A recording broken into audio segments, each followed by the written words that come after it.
नमस्कार, मैं हूं अशोक वर्मा। आप देख रहे हैं टीवी 20 न्यूज। टीवी 20 न्यूज पर फटाफट खबरें जारी हैं, बने रहिए हमारे साथ। आजमगढ़ जनपद में एसपी के निर्देश पर अपराधियों पर नियंत्रण हेतु चलाए जा रहे अभियान के तहत आजमगढ़ के अतरौलिया में विगत कुछ दिन पहले रात्रि के समय घर जाकर लड़के के साथ छेड़छाड़ करने के मामले में पुलिस ने अरविंद कुमार निषाद को चतुरपुर मघई पट्टी से गिरफ्तार करके न्यायालय आजमगढ़ भेज दिया है। इसी क्रम में थाना बरदा की पुलिस ने भी पास्को एक्ट में वांछित चल रहे एक अभियुक्त को गिरफ्तार करने में सफलता जहां हासिल की है, तो ही थाना रौनापार की पुलिस ने भी अवैध एक कट्टा, एक जिंदा कारतूस व एक खोखा कारतूस के साथ एक अभियुक्त को गिरफ्तार किया है। अगर बात किया जाए जनपद में 151 सीआरपीसी कार्रवाई की, तो अब तक आज जनपद आजमगढ़ में विभिन्न थानों द्वारा शांति व्यवस्था हेतु कुल 60 व्यक्तियों के विरुद्ध 151 सीआरपीसी की कार्रवाई की गई है। पुलिस की इस कार्रवाई से अपराध महकमे में हड़कंप मचा हुआ है। अखिल भारतीय ब्राह्मण एकता परिषद के बैनर तले अरुण पाठक के आवास पर बैठक हुई है। इसमें कहा गया है कि आने वाले चुनाव में ब्राह्मण अपनी एकता का परिचय दिखाएगा, जो ब्राह्मणों का सम्मान करेगा उसी का ख्याल किया जाएगा। बैठक की शुरुआत वैदिक मंत्रोच्चार के साथ शुरू की गई।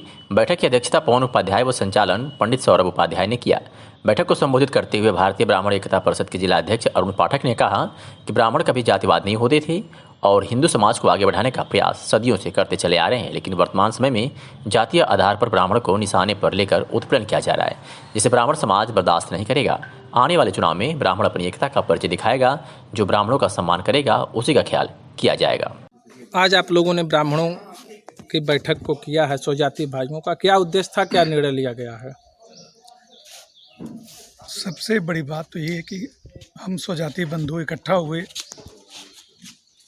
अखिल भारतीय ब्राह्मण एकता परिषद के बैनर तले समाज में जो भी बुराइयां हैं, जो विकृतियां हैं, उसे मिटाने के लिए, और जो हमारे समाज के साथ हर जगह जातीय और उत्पीड़न हो रहा है उसके खिलाफ हम सब मिलकर एक मुखर होकर उसका विरोध करेंगे और अपने स्वजाति बंधु को न्याय दिलाने के लिए किसी भी प्रयास तक जाने का, हद तक जाने का हम प्रयास करेंगे। चाहे वो तन से हो, चाहे वो मन से हो, चाहे वो धन से हो, हम सब उसकी मदद करेंगे। यही हमारा मुख्य एजेंडा था। तो वर्तमान समय में ब्राह्मण भयभीत है, आतंकित है, कानून व्यवस्था पे क्या कहेंगे आप? अब आप खुद ही लोग मीडिया से हैं, आपको खुद पता है कि प्रदेश में जो मंगल राज और राम राज्य का जो सपना है वो जंगल राज और हत्या राज में बदल गया है। यहाँ पे क्राइम और कोरोना दोनों सवाब पे है,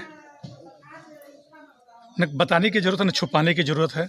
आप सब आए दिन मीडिया वाले खुद ही आप भाई बंधु बताते रहते हैं, और हमारे समाज के साथ तो इस बार कुछ ज़्यादा ही, क्योंकि हमारा समाज इस वर्तमान सरकार के साथ था और बड़ी उम्मीद पाला था कि हमारी रक्षा होगी, हमारी सहभागिता मिलेगी, लेकिन बिल्कुल उल्टा हो गया है। हाँ, सबसे ज़्यादा अगर पूरे उत्तर प्रदेश में अगर उत्पीड़न हुआ है, हत्या हुई है, तो हमारे समाज की हुई है, ये डाटा और बताता है। मुख्यमंत्री के आदेश के बाद पूरे प्रदेश से अवैध कब्जे हटाए गए। इसी के तहत आजमगढ़ जिला प्रशासन ने भी जिले से लेकर गांव तक अवैध कब्जे को हटवाया, लेकिन जिला प्रशासन के नाकों के नीचे कोतवाली थाना के बलरामपुर पुलिस चौकी से कुछ ही फासले पर गाँव के ही राजेंद्र पाठक उर्फ ललई पाठक द्वारा बांस व रस्सी के सहारे आने जाने वाले रास्ते को इस कदर अवरुद्ध कर दिया है, जिससे कि नई बस्ती पटखौली के लोगों के लिए मुसीबत हो गया है। ना शादी विवाह में साधन आ सकते हैं, ना ही दुख तकलीफ में कोई वहां जा सकता है। इससे एक दर्जन नए नए मकान बनवाने व रहने वाले मुसीबत में आ गए हैं, जिनके नाम अमरजीत राय, विजय बहादुर राय, हरिकेश यादव, महेंद्र मिश्रा, चंदन शुक्ला, अशोक पांडे, अमित राय, राजकुमार वर्मा, अमित अग्रवाल, अंकित दुबे, राम कृपाल दुबे सहित डॉक्टर जीएन राय शामिल हैं। जबकि इस मामले में 15 जून 2020 को कमिश्नर आयुक्त व एसडीएम का आदेश भी जारी हुआ था। इसके बाद भी अभी तक अवैध कब्जे नहीं हटाए गए। एक तरफ शिशु मंदिर, स्कूल की बाउंड्री बन गई है। प्रभावित लोगों ने प्रशासन से अविलंब दबंगों से अवैध अतिक्रमण को हटाने का निवेदन किया है। आइए सुनाते हैं ग्रामीण राम कृपाल दुबे व डॉक्टर जीएन राय ने क्या कुछ कहा। क्या समस्या है? हम ग्राम पटखौली नई कॉलोनी में 10-12 घर लोग रहते हैं, जिनके आवागमन का रास्ता कुछ दबंग लोगों द्वारा जो है कब्जा कर लिया गया है। इसके पहले हम लोग उसी रास्ते आते जाते थे, लेकिन उनके द्वारा कब्जा हो जाने के बाद अब हम लोगों के किसी की तबीयत खराब हो, शादी ब्याह हो और कोई कार्यक्रम हो तो हम लोग नहीं आ पा रहे हैं। केवल हम लोग को पैदल जाने का एक वो है, जिसके चलते हम लोग चले जाते हैं। कृपया कई बार इसकी जो है जांच पड़ताल भी हुई है, नापी जोखी हुई है, इसके बाद भी इसका जो है निराकरण नहीं हो पाया। शासन से निवेदन है कि इस अतिक्रमण को हटवाया जाए और हम लोगों का रास्ता सुगम किया जाए। आपकी क्या समस्या है? हम लोग नई बस्ती पटखौली में 10-15 परिवार लगभग रहते हैं, जिसमें आवागमन जल निगम की ज़मीन पर कानून बाधित है। पहले से हम लोग आते जाते थे, लेकिन वो ज़मीन अतिक्रमण है और शादी ब्याह और मरण जीवन जो भी जाने के लिए जो है कोई रास्ता नहीं है और रास्ते पर अतिक्रमण है और जिसके कारण सब आवागमन बाधित है। इसके पहले भी कोई जांच पड़ताल हुई थी इसकी? लेखपाल 2-3 बार आ चुके हैं, अपना करके गए हैं, लेकिन फिर भी कोई उसका समस्या का समाधान नहीं। कौन कब्जा किया? कुछ लोग कब्जा कर लिए? कुछ लोगों को द्वारा कानून की रास्ता आवागमन। आप क्या कह रहे हैं? वो लोग, आप लोग क्या कह रहे हैं? हम लोग चाह रहे हैं कि वो रास्ता कानून बन जाए, आवागमन खुल जाए। आजमगढ़ जनपद के थाना कप्तानगंज क्षेत्र में एक व्यक्ति को कुछ लोगों द्वारा गोली मार दी गई थी, जिससे वह घायल हो गया था और उसका इलाज चल रहा है, जहां उसकी हालत ठीक बताई जा रही है। इस संबंध में पुलिस अधीक्षक आजमगढ़ का कहना है कि 3 आरोपी नामजद हैं, उनकी गिरफ्तारी के लिए टीम लगा दी गई है और बहुत जल्द ही गिरफ्तार कर ली जाएगी। घटना के बारे में क्या कुछ कहा पुलिस अधीक्षक आजमगढ़ ने, आपको सुनवाते हैं।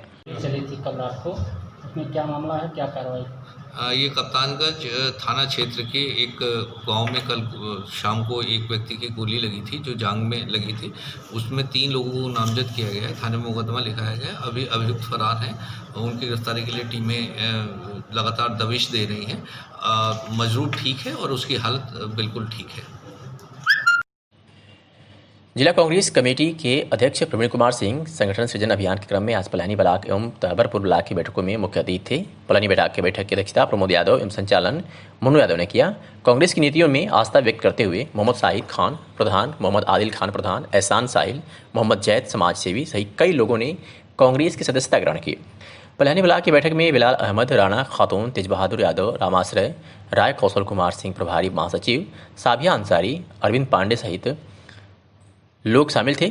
बैठक को संबोधित करते हुए जिलाध्यक्ष प्रवीण कुमार सिंह ने कांग्रेस जनों से कहा कि संगठन को ब्लॉक स्तर से लेकर न्याय पंचायत स्तर से लेकर बूथ स्तर तक लोगों की भागीदारी सुनिश्चित कर हम कांग्रेस को मजबूत बना सकते हैं। आजमगढ़ के निजामाबाद तहसील क्षेत्र के बड़ा गांव मुख्य मार्ग जो कई दशक से खराब था, आज भारतीय जनता पार्टी के प्रदेश उपाध्यक्ष एवं विधान परिषद सदस्य विजय बहादुर पाठक की निधि से 400 मीटर आरसीसी रोड दिया गया है। आज उक्त कार्य का शुभारंभ ओम प्रकाश मिश्रा एवं पूर्व प्रधान वीरेंद्र नाथ मिश्र द्वारा किया गया, जिससे ग्रामीणों में काफी खुशी हुई। इस अवसर पर दुर्गेश चंद्र मिश्र, अजेंद्र नाथ मिश्र, राधेश्याम मिश्र, अमर मिश्र, चंदन मिश्र, मिठाई गौड़, अजय कुमार मिश्र, सदानंद मिश्रा, शशि कुमार मिश्र आदि लोग उपस्थित थे। जनपद के थाना कोतवाली अंतर्गत अराजी बाग मोहल्ला निवासी मोनाकी देवी ने पुलिस अधीक्षक से मिलकर न्याय की गुहार लगाई है। पीड़िता ने कहा कि मैं दलित हूँ, मेरी जमीन भूमाफिया कब्जा किए हुए हैं और मुझे प्रताड़ित कर रहे हैं और मैं न्याय पाने को लेकर दर दर भटकने को मजबूर हूँ। पीड़िता का यह भी आरोप है कि अराजी बैग मोहल्ले में उसका पुसैनी गाड़ा संख्या 11 है जो 42 कड़ी है, जिसको भूमाफिया बदनीयती से दरवाजा मेरी जमीन की तरफ खोल दिए। पीड़िता ने एसपी से गुहार लगाई है कि पुलिस की निगरानी में उसका निर्माण कराया जाए, जिससे उसका परिवार व जान माल की रक्षा हो सके। क्या कुछ कहा पीड़िता ने, आपको सुनवाते हैं। के परेशान करत है? सुरेंद्र तिवारी, संचल मोतिया। का परेशान करत हम? का भइल का?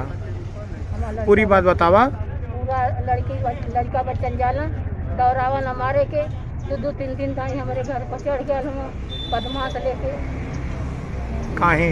और जमीन खातिन के कहते हैं जमीन हमारी है। जब अरे हमारा आदमी जियत रहना तब लेना चढ़ना जमीन पर, जब आदमी मर गई ना तब कहना हमार जमीन है। एकर शिकायत थाने पे पहले रहलू तू? हाँ शिकायत भइल है, बाकी तो ना हमका सुनवाई है। अच्छा, एसपी साहब के आ जाइए तो एसपी साहब का कहना आपसे? कहना जाओ सुनवाई हो। ठीक। आजमगढ़ की रानी की सराय थाना अंतर्गत स्थित बसीरपुर स्थित एक विद्यालय में प्रबंधक के खिलाफ मंडलायुक्त के आदेश के बाद दर्ज हुई एफआईआर के सापेक्ष कार्रवाई में शिथिलता बरते जाने को लेकर शिकायतकर्ता राजेश कुमार पाठक ने पुलिस अधीक्षक से मिलकर मुकदमा को प्रभावित किए जाने का आरोप लगाते हुए दोषी की गिरफ्तारी किए जाने की मांग किया है। सौंपे गए ज्ञापन में शिकायतकर्ता राजेश कुमार ने बताया कि पूर्व में तत्कालीन मंडलायुक्त के समक्ष प्रार्थना पत्र दिया था, जिसमें आरोप था कि उक्त विद्यालय के प्रबंधक द्वारा तथ्यों को छिपाकर कार्यालय को भ्रमित कर विधायक निधि से अनियमित तरीके से 20 लाख रुपए की शासकीय धनराशि का दुरुपयोग किया है। सुनवाई के बाद मंडलायुक्त ने जिला ग्राम विकास अभिकरण के परियोजना निदेशक को निर्देशित किया कि वे संबंधित के खिलाफ प्राथमिकी दर्ज कराएं। FIR दर्ज हुई है बरदा पुलिस स्टेशन के अंदर में। एक दिन मुझे यहाँ पर सेक्रेटरी कार्यालय में भी 109 जो है वहाँ पर वो गुरसिंह सिंह मिल गया और मिल करके मुझे जो बड़ी देर तक मुझे पकड़ा के बैठा लिया। दुर्गा मंदिर है कलेक्टर भवन के अंदर में, जहाँ पर मोची चप्पल बैठते हैं, उसी के साथ में दुर्गा मंदिर है। वहाँ बैठ के बड़ी देर तक मुझे समझाता रहा, बुझाता रहा, मेरे को जान से मारने की धमकी दिया। उसने यहाँ तक मुझे धमकी दिया कि वह मेरे बच्चों को जो है दिल्ली में जो रहते हैं उनको भी क्षति पहुँचा सकता है। इसलिए बारंबार वो मुझसे यही कह रहा था कि मैं जो है पीछे हट जाऊँ, मैं उसके खिलाफ़ कोई भी कार्रवाई ना करूँ। और इसलिए मैंने बार बार मैंने पुलिस अधीक्षक को कई पत्र लिखे, रानीसराय थाना में लिखा। जो आईओ हैं कमलकांत वर्मा रोडवेज चौकी इंचार्ज, तो उनको मैंने कई बार जो है प्रार्थना पत्र लिखित में दिया और उनको बताया, उनके अभियुक्त की लोकेशन के बारे में बताया कि वो यहाँ पर आया हुआ है, रात में मेरे गांव में ही रुका हुआ, उसको कृपया गिरफ्तार कीजिए, मेरी जान को खतरा है उससे। लेकिन अभी तक किसी की पुलिस द्वारा कोई कार्रवाई नहीं। एक बार भी पुलिस को अभियुक्त को गिरफ्तार करने के लिए कोई भी कार्रवाई नहीं हुई पुलिस द्वारा, जबकि गैर जमानती धाराओं में उसको FIR दर्ज है उसके खिलाफ में। हाई कोर्ट ने भी उसकी FIR को निरस्त करने का जो प्रार्थना पत्र दिया था गुरसिंह सिंह ने, उसको भी जो हाई कोर्ट ने भी उसको निरस्त कर दिया। लेकिन पता नहीं क्यों कार्यालय जो कोई कार्रवाई पुलिस कोई कर नहीं रहा है। आज एसपी साहब से मिले, उन्होंने क्या आश्वासन दिया कि वह जो है अधिकारी को बुला करके इस संबंध में बात करेंगे। माननीय श्री जो अभी पुलिस अधीक्षक हैं उन्होंने मुझे आश्वासन दिया कि जो अधिकारी हैं उनको बुला के इस विषय में वो बात करेंगे। प्रदेश सरकार के पूर्व मंत्री व गोपालपुर विधानसभा के विधायक नफीस अहमद ने गन्ना मंत्री को भेजे गए अपने पत्र में कहा है कि किसानों की गन्ना का बकाया विलंब कराया जाए। पूर्व मंत्री ने कहा कि 20 अगस्त 2020 को चीनी मिलवार फंड आवंटन 20 चीनी मिलों को किया गया है, किंतु इस लिस्ट में आजमगढ़ की सठियाओं चीनी मिल का नाम शामिल नहीं है। चीनी मिल का बकाया राशि करीब 57 करोड़ रुपया है। भुगतान न होने से किसान आर्थिक तंगी व भुखमरी का जीवन व्यतीत कर रहे हैं। जबकि गन्ना मंत्री आजमगढ़ के प्रभारी मंत्री भी हैं। नफीस अहमद ने कहा कि आजमगढ़ के गन्ना किसानों के साथ सौतेला व्यवहार हो रहा है। उन्होंने गन्ना मंत्री से निवेदन किया है कि किसानों की बकाया भुगतान अविलंब कर कोरोना महामारी में किसानों को राहत प्रदान करें। क्या कुछ कहा नफीस अहमद ने, आपको सुनवाते हैं। मैं मीडिया के माध्यम से उत्तर प्रदेश सरकार के गन्ना मंत्री सुरेश राणा जी से अपील करता हूँ कि आजमगढ़ सखियाओं चीनी मिल के किसानों का 56,000 करोड़ रुपया जो बकाया है, जिसकी वजह से आज गन्ना किसान भुखमरी के शिकार हो रहे हैं, उनका भी भुगतान करने का कृपा करें। साथ ही जिस तरीके से उन्होंने उत्तर प्रदेश की 20 जनपदों की चीनी मिलों को पैसा दिया है, तो आप यहाँ के प्रभारी मंत्री भी हैं और आप प्रभारी मंत्री हैं और आजमगढ़ के साथ ये सौतेला व्यवहार किया जा रहा है। मैं उम्मीद करता हूं कि आप इस सारी बातों को संज्ञान में लेकर जल्द से जल्द यहाँ के गन्ना किसानों का भी जो भुगतान बकाया है उसको करने का कृपा करेंगे। राजकीय मेडिकल कॉलेज आजमगढ़ के माइक्रोलॉजी विभाग में BSL-2 लैब का सीएम योगी आदित्यनाथ द्वारा वीडियो कॉन्फ्रेंसिंग के माध्यम से शुभारंभ किया गया। इसके साथ ही प्रदेश के 10 राजकीय मेडिकल कॉलेज एवं 3 प्राइवेट मेडिकल कॉलेज में इसका शुभारंभ किया गया। इस लैब के खुल जाने से प्रतिदिन 150 सैंपल्स की जांच की जा सकेगी तथा सैंपल से 24 घंटे के अंदर रिजल्ट प्राप्त हो जाएगा। मेडिकल कॉलेज में उत्तर प्रदेश सरकार द्वारा इसके लिए एक टीम की तैनाती की गई है। इसके नोडल ऑफिसर विभागाध्यक्ष microbiology doctor Pratiksha Srivastava, lab incharge Atosh Tripathi, microbiologist doctor Dilshad, doctor Anil Yadav, doctor Tanu Bisht, doctor Mamta Singh, doctor Rahul Shukla, doctor Farhat Fatima एवं 10 लैब टेक्नीशियन हैं। हमें सफलता प्राप्त हुई है। इस प्रदेश के अंदर किए गए कार्य का वो परिणाम है जो हम लोगों ने यहाँ पर सामूहिक टीम वर्क के माध्यम से कार्य किया है। और मैं अब सबसे अपील करूंगा कि लड़ाई अभी लंबी चलेगी और लंबी इस बात को लेकर चलेगी जब तक हम लोग कोई वैक्सीन या कोई दवा नहीं आ जाती, तब तक हम लोगों को टेस्टिंग के माध्यम से, अधिक से अधिक टेस्टिंग के माध्यम से, बेहतर सर्विलांस के माध्यम से और जो भी लक्षण है। भारतीय पत्रकार संघ आजमगढ़ की एक बैठक जिला अध्यक्ष वीरेंद्रनाथ मिश्र के आवास पर जिला संरक्षक शाह आलम फराई की अध्यक्षता में की गई, जिसमें 20 सितंबर को होने वाले तमसा प्रेस क्लब में होने वाले कार्यक्रम के लिए तैयारियों की चर्चा की गई और इस अवसर पर राकेश कुमार चतुर्वेदी को जिला उपाध्यक्ष मनोनीत किया गया और डॉक्टर शैलेंद्र कुमार विश्वकर्मा को मेहनगर तहसील संरक्षक बनाया गया और जय नारायण शर्मा को तहसील उपाध्यक्ष बनाया गया। जिला अध्यक्ष ने बताया कि 20 सितंबर को भारतीय पत्रकार संघ के राष्ट्रीय अध्यक्ष विक्रम सिंह और प्रदेश अध्यक्ष पप्पू वर्मा जी के निर्देशन पर आजमगढ़ में समस्त पत्रकार साथियों को जो कोरोना जैसी महामारी में निर्भीकता के साथ पत्रकारिता किए हैं उनको संगठन द्वारा कोरोना योद्धा सम्मान पत्र मेमोंटो देकर सम्मान दिया जाएगा। उक्त अवसर पर शाह आलम फराही, सर्वेश तिवारी, धीरज तिवारी, जय नारायण विश्वकर्मा, डॉक्टर राकेश कुमार चतुर्वेदी, डॉक्टर शैलेंद्र कुमार विश्वकर्मा आदि लोग। पुलिस उप महानिरीक्षक सुभाष चंद्र दुबे ने आजमगढ़ मुबारकपुर में सकुशल मुहर्रम का त्यौहार संपन्न होने पर लोगों को बधाई दिया है और कहा कि मुख्यमंत्री के आदेशों का आप लोगों ने पालन कर एक नया संदेश दिया है, जिसके लिए आप सभी लोग बधाई के पात्र हैं। उन्होंने कहा कि त्यौहार के लिए व्यापक सुरक्षा व्यवस्था किए गए थे और एक प्लाटून RF तैनात की गई थी, जिसकी वजह से कहीं भी किसी प्रकार की अप्रिय घटना की सूचना नहीं मिली। क्या कुछ कहा DIG आजमगढ़ ने, आपको सुनवाते हैं। सर, मुबारकपुर की संवेदनशीलता हमेशा रही है, उसको लेकर के आपने क्या प्रिकॉशन? मुबारकपुर में परंपरागत रूप से पिछले सालों बहुत सारे ताजिए रखे जाते रहे थे और जुलूस निकलते थे। उसको दृष्टिगत रखते हुए पुलिस प्रशासन ने व्यापक सुरक्षा प्रबंध किए थे। हमें पहले से ही RAF की एक कंपनी टुकड़ी प्राप्त थी और स्थानीय पुलिस भी पूरी तरह से मोर्चेबंदी में थी। व्यापक पेट्रोलिंग के और वहाँ पर गश्त के सुरक्षा प्रबंध सुनिश्चित किए गए थे। इस बार मुबारकपुर कस्बे में भी किसी ने भी कहीं कोई न तो जुलूस निकालने का कोई प्रयत्न किया और न ही अपने घरों में किसी ने ताजिया ही रखा था। इसके लिए मैं जनपद आजमगढ़ और स्पेशली मुबारकपुर कस्बे के सभी प्रबुद्ध लोगों को अपनी तरफ से धन्यवाद ज्ञापित करूंगा कि सभी लोगों ने जो माननीय मुख्यमंत्री जी के निर्देशन के क्रम में सरकारी गाइडलाइंस थी कि किसी प्रकार का जुलूस किसी भी रूप में किसी भी सार्वजनिक कार्यक्रम में या किसी भी त्यौहार में नहीं निकाला जाएगा, उसका पूरी तरह से अनुपालन किया। जनपद के थाना मेहनगर में इंस्टाग्राम पर एक ही परिवार के खिलाफ अभद्र टिप्पणी करने के साथ वायरल किया जा रहा था, जिसको पीड़ित की शिकायत पर SP आजमगढ़ ने संज्ञान में लेते हुए एक व्यक्ति के प्रार्थना पत्र के साथ सपोर्ट में अभद्र टिप्पणी का प्रचलन किया था, जिसको SP ने गंभीरता से लिया और IPC एक्ट व अन्य धाराओं में मुकदमा दर्ज कर कार्रवाई करने का निर्देश दे दिए हैं। क्या कुछ कहा SP आजमगढ़ ने, आपको सुनवाते हैं।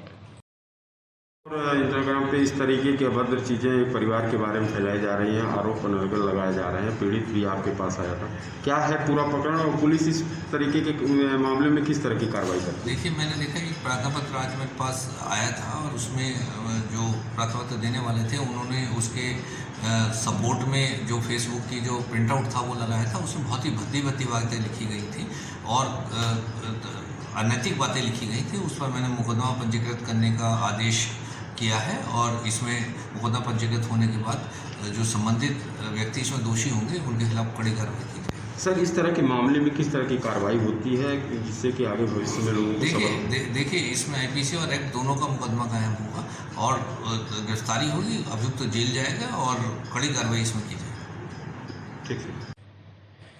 कोविड-19 महामारी के दृष्टिगत जिलाधिकारी राजेश कुमार की अध्यक्षता में GGIC आजमगढ़ में स्थापित इंटीग्रेटेड कंट्रोल रूम में नोडल अधिकारियों के साथ बैठक संपन्न हुई। इस अवसर पर जिलाधिकारी ने CMO को निर्देश दिए कि जिस व्यक्ति कोरोना संक्रमण की जांच रिपोर्ट पॉजिटिव आ रही है उस व्यक्ति का कॉन्टैक्ट ट्रेसिंग कराए तथा जो व्यक्ति कॉन्टैक्ट ट्रेसिंग में आ रहे हैं उनकी जाँच 100% कराना सुनिश्चित करें। जिन व्यक्तियों की जाँच एंटीजन किट से हो रहा है उनकी जाँच रिपोर्ट को MOIC के माध्यम से प्रतिदिन पोर्टल पर 100% फीड कराने के लिए अधिकारियों ने CMO को निर्देश दिए। जिला मजिस्ट्रेट राजकुमार ने बताया कि वर्तमान समय में कोरोना वायरस संक्रमण से बचाव तथा इस संदर्भ में उत्पन्न परिस्थितियों के परिप्रेक्ष्य में उत्तर प्रदेश शासन द्वारा कतिपय निर्देश जारी करते हुए इनका अनुपालन सुनिश्चित कराए जाने के निर्देश दिए गए हैं। उन्होंने बताया कि 30 अगस्त 2020 को जनपद में नोवेल कोरोना संक्रमण के पूर्व प्रेषित सैंपल्स की जांच रिपोर्ट आने के उपरांत जनपद आजमगढ़ के संक्रमण के पूर्व प्रेषित सैंपल्स की जांच रिपोर्ट आने के उपरांत जिला मजिस्ट्रेट ने कहा कि कंटेनमेंट जोन के निर्धारण के संबंध में दी गई व्यवस्था के अनुसार जनपद में 26 कंटेनमेंट जोन बढ़ाए गए हैं। जिलाधिकारी ने कहा कि इन क्षेत्रों में कंटेनमेंट जोन प्रोटोकॉल का 100% अनुपालन सुनिश्चित किया जाएगा। नगर पालिका क्षेत्र में कोरोना संक्रमण की जांच हेतु 10 स्टैटिक बूथ स्थापित किए गए। इसी क्रम में जिलाधिकारी राजेश कुमार द्वारा आज बदरका क्षेत्र प्राथमिक स्वास्थ्य केंद्र दलसिंगार पर स्टैटिक बूथ का फीता काट उद्घाटन किया गया। इस स्टैटिक बूथ पर एंटीजन किट एवं RT-PCR की जाँच प्रतिदिन किया जाएगा। इन सभी 10 बूथों पर कोई भी व्यक्ति जिसको कोरोना संक्रमण के लक्षण प्रतीत हो रहे हैं तो वो अपनी जांच नरौली सोनकर बस्ती, कांसीराम आवास, कुष्ठ कॉलोनी, डॉक्टर LJ यादव की गली, कांसीराम आवास RTO के पीछे, कोट मोहल्ला जालंधरी क्षेत्र, चौके वेस्ली स्कूल, वदरका क्षेत्र दलसिंगार प्राथमिक स्वास्थ्य केंद्र सिधारी हडल के पीछे, कांसीराम आवास हरियादोपुर पुरानी जेल के पीछे, रेलवे स्टेशन आजमगढ़ तथा कालीनगंज क्षेत्र शनि मंदिर पर 10 बजे से 4 बजे के बीच करा सकता है। जनपद ही नहीं पूर्वांचल में अपना एक अलग सामाजिक कार्यों को करते हुए एक अलग स्थान बनाने वाले पूर्वांचल विकास आंदोलन के संयोजक प्रवीण कुमार सिंह के जन्मदिन के शुभ अवसर पर आज पूर्वांचल विकास आंदोलन और तमसा परिवार के सदस्यों ने अपने अपने तरीके से जन्मदिन मनाया। इस अवसर पर प्रातःकाल पूर्वांचल विकास आंदोलन के पदाधिकारियों ने मिठाई खिलाकर व नरौली पुल के पास पौधरोपण कर तमसा परिवार ने अपने संयोजक का जन्मदिन मनाया। साथ ही इस अवसर पर आर्थिक रूप से कमजोर लोगों को अन्न वितरण कर मिठाई खिलाकर संयोजक का जन्मदिन मनाया गया। इस अवसर पर पूर्वांचल विकास आंदोलन व तमसा परिवार के शरद कुमार सिंह, कल्पनाथ सिंह सहित तमाम लोग मौजूद थे।